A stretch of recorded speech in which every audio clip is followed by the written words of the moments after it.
தன்னுடைய கடுமையான தோஷத்தை நீக்கிய பெருமாளுக்கு நன்றி கடனாக தானும் ஒரு கோவிலை கட்ட விரும்பி இந்த குன்றத்தூரில் கோவிலை உருவாக்கினார். கோவிலில் பெருமாளுக்கு தான் கண்ட முழு உருவத்தையே இங்கு சிலையாக வடித்து ஊரக பெருமாள் என பெயரிட்டார்.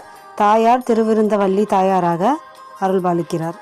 இந்த இடத்திலிருந்து காஞ்சிபுரம் மேற்கு நோக்கி இருப்பதால் காஞ்சிபுரத்தை பார்த்தபடியே மேற்கு நோக்கிய திசையில் இக்கோவிலை கட்டியுள்ளார் குலோத்துங்க மன்னன்.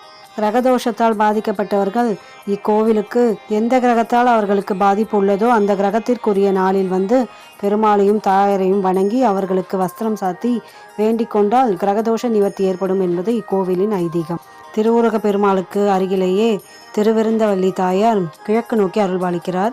பிரகாரத்தை சுற்றி சீதை மற்றும் லக்ஷ்மணருடன் கல்யாணராமர் கோலத்தில் ராமர் அருள்பாலிக்கிறார். ஹனுமனுக்கு தனி சன்னதி, ஆண்டாளுக்கு தனி சன்னதி உள்ளது. பெருமாளுக்கு உண்டான